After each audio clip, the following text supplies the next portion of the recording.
Can the bounty leech? Doom gains EXP right away, and he gets a gold after he's digested the creep. But does it work where bounty can actually leech the experience of the devoured creep? Yeah. It should? You can, yeah, if you stand next to Doom, you share EXP on it, so Doom wants to be alone when he eats creeps.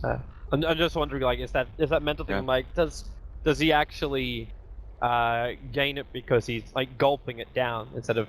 I suppose it's still a legitimate kill on a neutral. Yeah, as soon as he eats it, he's gonna get the EXP, and which means his bounty hunter just needs to stand there next to him. But I don't think Doom is a hero that cares too much about having EXP leech from the bounty hunter. It's more about him getting the actual creep that he wants. Most camps won't give you level 2 anyway, and the good thing about it is he's going to know right away that the bounty hunter is there, and that could actually be a better trade where Doom gets intel on where the bounty hunter is. He'll notice that he just ate a level 5 creep, and his EXP bar only budged a little. He'll be like, okay, bounty hunter is here, leeching EXP from me. A lot more obvious than just a slow progressive farm. Okay, so I also want to watch this on the top lane because, and sorry, I'm gonna do this a lot tonight where I referred to a lot of what Swindle said when we were casting. But I want to see what he does because he keeps talking about doing a 4 treant move to top lane to ensure 100% that you can pull the lane down. And you get an instant level 2 on it. So right now he's actually scouting out all of enemy with 1 treant. Easy CS. First blood for enemy. 30 seconds to battle. Oh, Z-Freak. I think he's been scouted out. I mean, they didn't have vision from enemy, but they kind of guessed it, perhaps, over the tree line. That's a common place where bounty hunter starts the game. It's kind of also amusing because a lot of the European teams normally set up like an obs and a sentry right next to where Frozen is right now, and they'll hide in the tree line just to the left of it and wait for the bounty to walk through. And you get pretty much instant first blood if you do that. But Z-Freak's actually in a spot where he is a long way away from home. He's going to come down and actually show himself for the dire creep wave as well. That is something I haven't seen with Boots vs Bounty Hunter, being the treants for Nature's Prophet. The treants, there's one treant still on its way, but that treant's coming in to block up the camp. So he wants to keep that one alive, and I think he realized that treant's not going to be able to stay alive. Actually, yeah, well, it's going to stay alive and block up the camp, and Z-Freak waits for the courier. Yeah. This is just shenanigans right now. Yeah, it's a really efficient route to take. You basically play the role of the treants for the Nature's Prophet, and then you're at mid. And the courier, even if enemy are aware that the bounty hunter is gonna snipe the courier, they have to just sit it at the base until a support goes and gets the items from it. But yeah, the idea behind Z-Freak's movement just now was to double wave the creeps from the dire top lane. This could potentially be dangerous if enemy had some kind of hero that is very good at diving under the tower, like an Earth Spirit, for example. But they're running a 4-position Doombringer. Yeah, exactly. With only a Sven and a Witch Doctor, this should be easy EXP for Swindles. Zebra's managed to find himself like level 2. Z-Freak didn't leech any of this, but he definitely hasn't had free movement throughout his jungle. Z-Freak's also going to see the courier. I don't think he can make the run though. Like even with his boots, maybe he can. The courier's going to go straight through it and snipe. That only brought out the salve though. That was the initial salve, the invocable at the very start of the game. And Flying Zebra is on the hunt. He really wants to find Z-Freak, but he can't. He doesn't have a control. Yeah. Interesting that enemy still lost a courier. They should have known very well that the bounty hunter was close by, and surely they saw that he had a boots build and over at bottom, so everyone kind of close to dying there, but time walk saves him. Z-Freak just keeps the rotation going. I'm like, the bounty's not getting a lot of levels out of this. I know we're 2 minutes into the game so far. And his movements kind of caused it so the Doombringer's looking behind himself all the time. But this is a Doombringer. He's going to catch up, right? Yeah. but it might take a bit longer to catch up than. Oh Slayer. wow, these are some super defensive TPs from enemy. They brought a lot into this. And then they actually try and cold snap the Sunstrike. It's right on target to hit Limp, and that's going to give first blood. Defensive TPs or not, they actually first blood up the puck. I was gonna say not worth for enemy, but if it's a first blood, perhaps it was a big commitment, so they kind of needed that first blood. Otherwise, it would have been a complete waste of their time. They're instantly going to turn it into a rotation down to bot lane. Chessie has been getting harassed out a lot by Sovereign, but Hanskin's actually going to be the man who triggers off the smoke. Chessie just needs to get his self back right now. At the time, walk forward. Wave of Terror is going to remove that armor for the Doom. He's out -3, but Chessie, that stun worked so well. Also in combination to get that Infernal Blade off. Hanskin was in a good spot to break that smoke, but Chessie kind of slow to respond, I would say. I think he could have just backed right away, but he didn't quite fully respect the roaming potential of the level 2 Doom. That skill does so much damage at level 1 in Infernal Blade. So when it first came out, I looked at it, I was like, okay, it just does percent damage of your max HP. Probably not that efficient, but then I looked again, it was like base burn damage 40. So it's basically a 200 damage nuke. It's also the fact he had the Alpha creep inside of him when he threw it out. I don't know if he actually crit with any of his attacks, my eyes weren't watching that closely. But still just one of those things where enemy, like, they're going to be really happy. Good rotations, you take out the safe laner, you take out the mid laner of complexity. Over at mid, I think Z-Freak knows that it's been time for the courier to respawn. That's a lot on the courier. If he kills the courier, this will be hilarious. He's got it. He will. He's actually got it. Oh my god. It's gonna tilt Invoker so hard. He's had 5 minutes of gameplay without a courier, basically. That was his boots, his glove of haste, an extra clarity, and a magic stick. 1100 worth of Invoker's items. So right now his net worth, like, it looks like it's 1800, but in reality, he's sitting at 700 net worth to the 2.3k of limp. I mean, in the earlier stages, we're only talking about 5 minutes, but you generally expect your mid player to have boots at 5 minutes, especially against a lineup like the Bounty Hunter and the Puck, who you have to be so careful about in terms of positioning. This should kind of change the way Invoker plays this lane, because he doesn't have that boots that he takes for a given. Interesting. They sent Swindles back to base. He used the TP scroll so he can still TP up to this top lane. That's exactly what they're doing. Using the Dream Core to try and catch out the Sven with the all forward into a double silence. The paralyzing cast already bouncing around, causing a lot of problems here for Complexity's chase. And when Flying Zebra turns on the Scorched Earth and Quelling Blade, he'll cut through. Took a second to do that though. And Complexity just bailing out here. The Sunstrike pretty much on target to kill off Swindles. He's got the movement speed thanks to the Phase Twists, and Sven also came in too close because of this as well. Limp looking for the extra damage. They got the War Cry. Frozen very, very low at the moment. They'll actually trigger off a couple of charges, and is there enough now for Puck to catch up to the Sven? Killing off the Doombringer will definitely be a nice thing to do, but they have to go into the tree line to do it. Support's coming over. The Wave of Terror from Hanskin, not to mention gets the Magic Missile over on Sven. Has to use the Mango, but Swindles in so quickly with his TP, returning up to that top lane. And now they got Sovereign trapped at the tree line. It was 2-0 in favor of enemy, and now Complexity. They'll lose Swindles underneath the tier 1 tower. But the orb will hit Witch Doctor, no jaunt out. There's not enough mana actually for the Puck to get himself out of here. Same for Hanskin. So it looks like enemy are going to get some sweet, sweet revenge now. Puck still needs another 1 second before he can TP. So he'll phase shift the paralyzing cast. Is there anything? No, there's not. He barely escapes from this. But that was a crazy trade-off. Yeah, that ended up being a 3 for 2.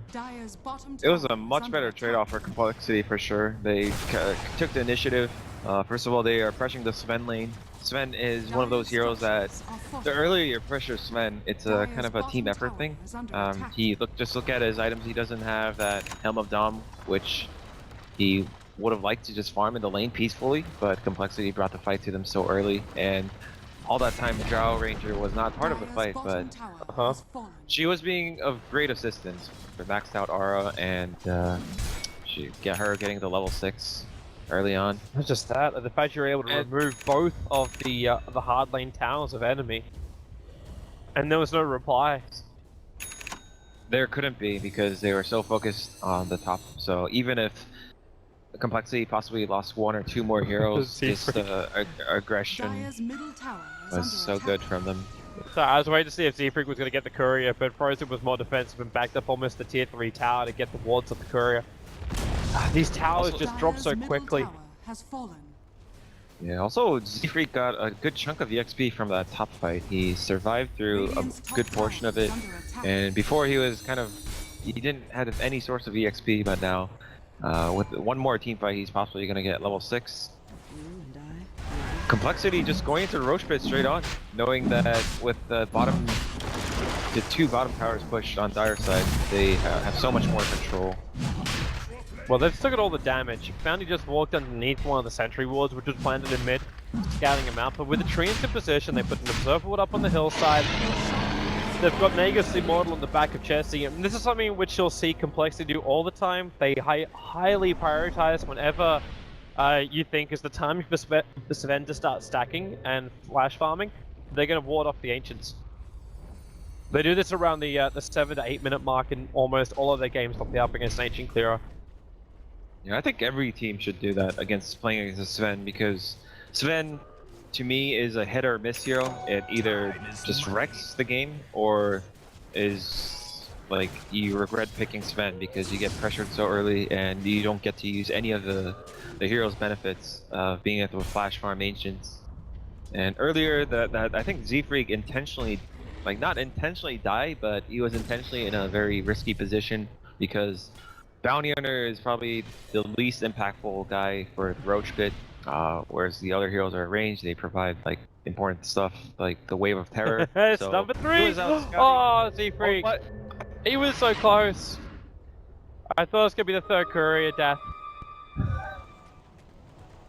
Losing the courier 3 times in the space of 10 minutes would have been pretty insulting. Limp, gonna get chronoed up, the Sunstrike's there. Invoker, have they got enough? Phase Shift's gonna go, he can't join himself away in time.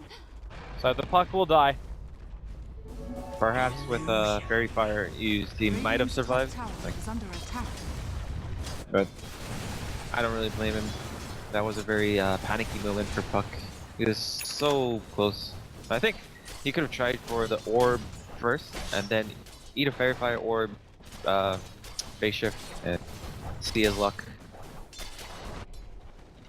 Unfortunately for him, he'll go down. Troll Ranger in the meantime is farming up the Ancients. The top lane's being kept at bay by Swindles. And Sven, he did go for the max up and cleave. So Swindles can't keep his army of trees there forever. But with the catapult that was also turned, I think that actually belongs, yeah, it belongs to the Sven. He dominated up that catapult. And it's 1400 HP. It's gonna make it tricky for Swindles the last hit. He's like, why is this catapult so tanky? Difficult to catch. But the T1 towers now within deny range. It's a pretty tempting bait for enemy, but they're not taking it. Instead, Hunt's gonna limp. You're gonna have to walk into the Dire jungle or up behind that T1 tower to find a kill. Frozen's the one who actually just went up into the tree line. And Swindle will be very happy. Okay, does this orb see? It saw him, it saw him. Last moment it actually saw him. Looks like Bounty's gonna go down again. And it is the smoke. They just smoked on top of Patrian, however. So this movement speed will allow them to reach the top a little bit quicker. But your Witch Doctor just left. Yeah, Complexity should be pretty aware of this.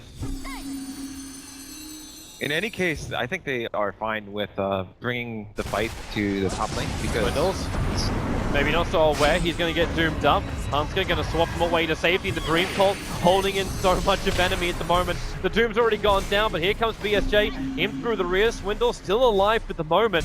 He's just wearing off the Doom and comes back in for some physical damage. But now the Void looks for a chrono. Catches out 3, but gets isolated by Sprite. He'll cut his way through with that Iron Talon, but Swindles with that Wrath of Nature. The damage just bounces straight through. Finds the kill as he TP's back. And Enemy will take 5 heroes but no losses. What a team fight. I say no losses, it was the Aegis to the Immortal only. Yeah, but for that kind of trade, it was definitely worth. That was a really nicely used Aegis. Limp in the front, Chessie in the front line, tanking. You could just tell he doesn't really care. He hopes to get gone on. He make good use of that Aegis. I think that fight, Complexity were more than ready for it. They invited that fight because they want the fight to happen away, like from where Sven wants to be farming, which is usually near the Ancients area. Yeah, he does have the Ham of Dom. He could potentially take the Ancient stacks, which are not stack. I mean, I think he took the previous stack, but this is looking like a really convincing win on its way for Complexity. Their timings are just spot on right now. The Bounty Hunter gets the track, so the next fight could potentially be a disaster for Enemy if Z-Freak gets more than 2 tracks off. I guess then they're just rolling in the money, but it's even more beyond that. It's the power window which Complexity have hit. This is the beauty of the True Ranger. She's about to hit level 11, so you're going to increase that agility up by another 20. And she's already giving 44 plus damage to all the other cores. So when you're on a phase boot Nature's Prophet, you're hitting it.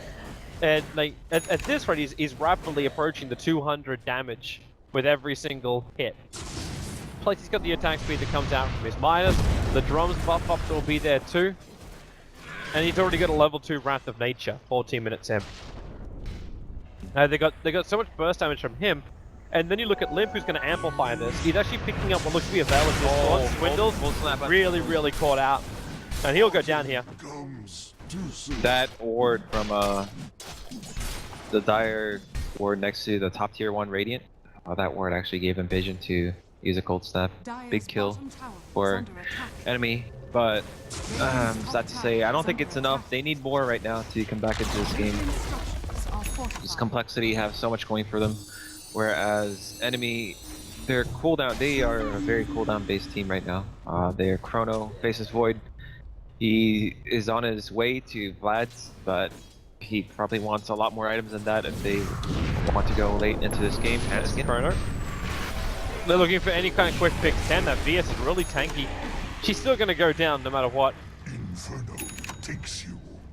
But that's just another good pick for Enemy. They buy themselves some breathing room. Oh, and Swindle's Wrath of Nature kind of reveals that they have vision there. I don't know how he had vision there. The ward was, the Radiant ward was on the secret shop area. Was it a treant? Like a last moment treant? Actually no, it couldn't have been that because he was dead beforehand. Yeah. Actually no, he had one that would have just timed out in the bottom lane too. And Swindles with the Vlad's pickup, I think Complexity are going to try to end the game very soon, but possibly with the second Roche. They don't want to go too late with this lineup against what Enemy have. They just want to end it when they are peaking. Drow is level 11, you have Sanji Yasha, you have like multiple aura items, you have like Avenge aura, you have Vlad, you have Drum. I think Complexity also understand that if this game does go late, that they're not going to be in the greatest position because you are still running a 4-core lineup from Enemy. If they can find the space to farm up, the Doombringer can obviously find it. If he can get a couple more points up in Devour, he's going to find some good cash. There's this Ven who can flash farm really quickly. And the Invoker who's, like, he's always a big nuisance. In this game, not so much. In fact, right now he's just trying to deal with a split push, that's why he picks up BT as his first primary item. As opposed to something else which is more controlling and teamfight orientated. And it looks like from Hanskin's drawing on the map, they are pretty aware of what's going on. But they are pushing the top and mid lane so fast that I don't even think Enemy can get a trade off of this in terms of getting the bottom tier 1 from Complexity. They're being sieged everywhere. Yeah, I don't expect Complexity to actually go high ground. It's so close to spawning Roche. Oh, maybe when they find moments like that, they just killed off an Invoker. If they go high ground now, they actually can force a buyback, as long as they don't get caught out by Chronosphere. They can actually try and force a buyback. So Swindles just summons up his army. They know they have Chrono on enemy, but their main follow-up to Chrono is dead right now on the Invoker, so... But still, they're gonna respect the fact that they don't have... It's so close to the second Roche spawn, and so early into the game, Invoker might buy back for that. They couldn't force it hard enough though. So he holds on to his money. Yeah. But the gold advantage is starting, like it was already pretty much out of control. Enemy over the course of the last 5 minutes has managed to throttle it a little bit, but it's still going up again in favor of Complexity by about 2k. And the experience is also climbing. They're back in through top, Swindles, TP's up. Liv's just trying to take out the tower, so every time enemy is considering jumping in for Roshan, they always have a reason why they have to turn around. Yeah, they are...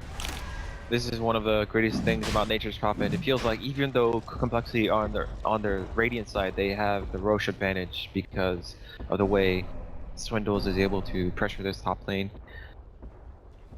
One thing that's really going well for enemy is their ward position right now. They have like a triangular position between the Roche pit and the Radiant jungle. And with the Roche coming up so soon, they're going to have really good intel on where Complexity's heroes are going when they are trying to go for the Roche, possibly scout out a smoke attempt. I haven't seen it yet. We will have a moment now in mid lane where Zebra gets initiated on. It's just more harassment than anything else. And you just drop that Doom, bring it down to half-life without really risking a single hero, while taking out the catapult, which enemy were desperately trying to use to keep tabs on what's happening inside the pit. And as you said, like they do have that perfect like Trinity kind of triangle thing, but yeah, they're coordinating their movement right now. As they kill the catapult, they expect enemy to somewhat respond to it. They're like, okay, they're killing our catapult, we don't have vision in the Roche pit, and they back out, and at the same time Swindles makes more treants at top, pushes in that lane, so they have so many things to focus on from enemy. And then Jesse takes care of the bottom. Mid lane, faceless void. God, that Wrath of Nature. When they have the Veil of Discord as well, and you hit both of your abilities from the puck, has so much damage. And that's all Complexity we're waiting for. One pick, and they go for Roshan. Countered by the Sunstrike, but that's not going to be able to stop much. It's going to be an easy Roche as well. Fast Roche at that. That was actually a really nice combo. Puck is one of the heroes that I've been talking to. My good friend Sunbi, my former teammate, he mentioned that the Veil on Puck is one of the really strong items that makes this hero viable, and just now I witnessed the power of Veil Puck into a combo from Wrath of Nature. Sick stuff. And now with that Aegis, they can really good chip damage to the tower. I'm calling it chip damage for now because they are sort of waiting for the Nature's Prophet to push in the top lane more. Yep. So in case that they do successfully push this tower, they're gonna have an easier time getting more out of it. I'm wondering if Swindles actually comes and joins them straight away, because his army of trees doesn't really help pushing up against this event. In fact, more often than not, it just feeds. So we might actually have to go down to the bot. Yeah, he goes down the bottom lane, keeps the side lanes pressured out, so enemy always just feel like they have to stay inside their base. There's still money coming the way of Complexity. They're still slowly working towards the end goal, which is to take out tier 3 tower and then potentially Rax. But in the meantime, enemy have all 5 players that just like hide inside their base. They just cannot get out of here. Yeah, this is so good for Complexity though, because as you mentioned, enemy they practically have 4 cores, and all this time that they are in their base is time not farming. Whereas Complexity, they've already hit their peak. They have all the items that they need. They don't care about farm too much. I mean, Chessie is he's getting good farm as he's pressuring the high ground. Swindles may actually care. He's 500 gold away from a full assault Cuirass. That Curry's actually sitting there waiting for it. With this tower, wow, Chessie, he just missed like 2 times uphill. 3 times uphill. Okay, BSJ. Do you want to? He's having second thoughts about this. The Assault Cuirass is still now purchased, so they'll have that, and there goes the town denial. But on bottom lane, Swindles triggers the drum charge. He's almost soloing up the Invoker. He went in Viz, but That doesn't stop the AoE damage of the park. A little bit further to the west. Hanskin initiating on the Chronosphere, still available, catching Tessie as well as Z-Freak. Now into the Death Ward. It's in range to actually hit Hanskin. He swapped out the Faceless Void, but just didn't do enough, so the VS will die for the cause. Meanwhile, Swindles are still having his own little party on bottom lane. He's almost finished up the melee racks. The Doom is finally out, but it's over on a Puck who's taking through the damage. The bounty will drop as well. So there's 2 supports down, and no one's stopping Swindles. He's currently destroying your home, and they have to turn around to deal with him. The Rax is gone. Yeah, and they didn't even lose the Aegis under Drow. I think they can go for more. Swindles doesn't have mana though. Oh, they're jumping out. Chessie, that Gust is stopping any kind of real channel there, and that's what this Vent was looking for, but then he already let the Stormbolt off. One more attack from Chessie. He does bring down this Vent. While Faceless Void also taking a fall, Swindles just stands his ground. This game is like you're seeing a difference in the level of farm. It's almost like Complexity have like 5-6 different levels like on top of the enemy players, but so much of that's also money. Wow, Swindles. He's really doing this. How many times do you also get a BT Nature's Prophet? Shows you the speed of this game. All 5 dead, GG. 23 minutes. GG call. Yeah. Boost of Travel and Phase Group Profit. Thoughts? I mean, he knew the game was over. You just have a pretty good feeling. I'm sure Complexity are quite familiar with this lineup, or at least the pace of the Drow game, and when you have like that kind of Rax timing without any casualties, you basically know that the game has been over. It's gonna end. It's just a matter of the opponents actually typing the GG. But I really like this game. Honestly, I saw some really nice combos between the Puck and the Wrath of Nature. I've been asking somebody like